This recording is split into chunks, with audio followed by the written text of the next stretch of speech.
2 jours devant Dieu est comme 1000 ans ailleurs.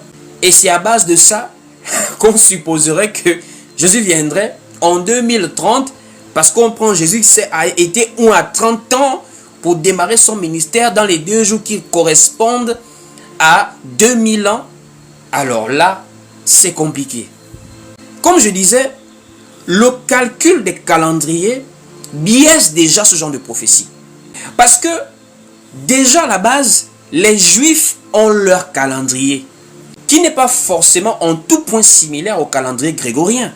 Ça, c'est d'abord le premier point.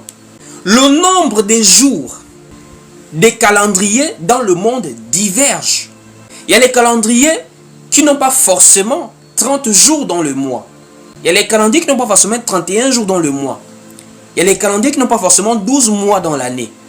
Donc la divergence des calendriers ne permet pas d'avoir une date universelle précise. Premier point. Deuxième point, le calendrier que nous utilisons a subi beaucoup de modifications. D'après vous, pourquoi est-ce que le mois de février a 28 jours? Ça ne vous dit rien. Or, le mois de, je crois, juillet et août ont 31 jours. Ça ne vous dit rien. Pourquoi est-ce que février a 28 jours et par certaines années 29 jours? Pourquoi? Pourquoi juin et août ont 31? Pourquoi certains mois ont 30, certains mois ont 31? Selon l'histoire, certains jours du mois de février ont été enlevés pour les ajouter au mois de juillet. Juillet qui correspond à Jules César. Et août qui correspond à Auguste César, 2 empereurs romains. Autre chose, comme je le disais, dans l'histoire du calendrier grégorien, beaucoup de gens ne le savent peut-être pas, mais il y a quelques siècles, il y a quelques jours qui ont été perdus dans le calendrier grégorien. Dans ce calendrier que nous utilisons, il y a des jours qui ont été perdus, ça veut dire des jours qui ont été sautés par rapport à des événements en fait. C'est d'abord ça qu'il faut savoir. Une autre chose, lorsqu'on parle de l'an 0, l'an 0 n'est pas une vérité. L'an 0 est une convention catholique romaine. Puisque avant l'an 0, que les Romains ont dit l'an 0 par rapport à la naissance de Jésus-Christ, m'ont compté déjà le temps. Voici pourquoi, pour pouvoir nous aider à pouvoir connaître l'époque avant Jésus-Christ, on dit maintenant moins. Donc en moins tel. Quand on dit moins l'an 0, donc on dit moins 500, moins 100. Ça veut dire c'est l'an 0 en descendant. Ça veut dire avant que le calendrier grégorien ne fixe la date de l'an 0, moins là. Mais il y avait des gens qui vivaient. Et ils faisaient leur projection dans le futur. Donc, il faut répartir par rapport à leur calendrier pour voir les projections qu'ils faisaient dans le futur. On ne peut pas prendre Osée pour faire des projections dans le futur alors que Osée ne connaît pas janvier. Osée ne connaît pas février. Osée ne connaît pas avril. Osée, ce sont des gens qui ont écrit autour de 600 à 700 avant Jésus-Christ. Mais s'il faut dire 2 jours, juste pour aller dans la pensée de la personne, mais 700 ans ou 600 ans ou 750 ans multiplié par 2, on est dans les 1200 à 1500.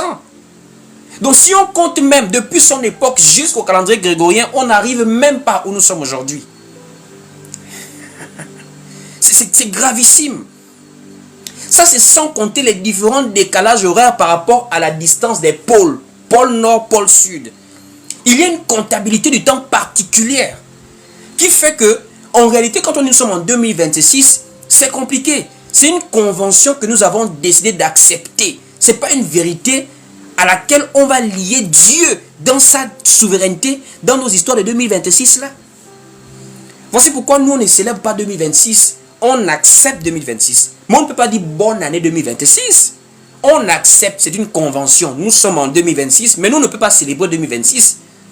2026 est une convention. La preuve, allez-y en Éthiopie, allez-y dans certaines régions du monde. Il y a des gens qui estiment que non, on n'est pas en 2026. Parce qu'on ne commence pas à compter, nous, à partir de Jésus. Jésus, c'est le sauveur. Mais les gens ont vécu avant lui. Donc, commencez à compter depuis la création. Et depuis la création, ça c'est une autre affaire encore même. Parce que depuis la création jusqu'à aujourd'hui, les scientifiques ont leur datation. Avec le carbone 14 et autres, ils parlent de millions, ils parlent de milliards d'années.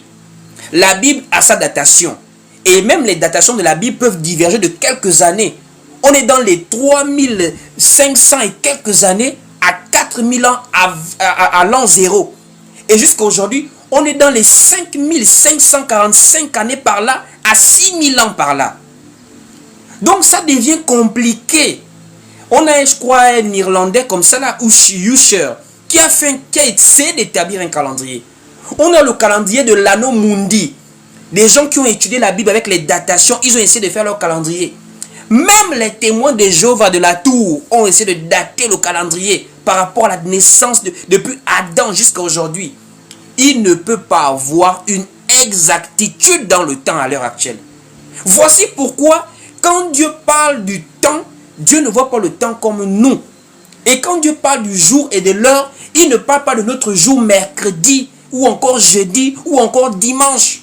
Parce que depuis la création, quand on lit la Bible, le jour que Dieu appelle, ce n'est pas le jour à base du soleil, de la lune et des étoiles. Donc, quelqu'un comme ça, comment est-ce qu'on peut lui donner une tribune sur une chaîne officielle pour ridiculiser toute une croyance des gens qui espèrent par rapport à leur foi en Christ de manière sérieuse par rapport aux prophéties bibliques? On amène quelqu'un qui, je ne sais pas s'il a fini de boire, s'il se croit trop arrivé, il vient montrer des vestes ou de venir discuter sérieusement avec les gens.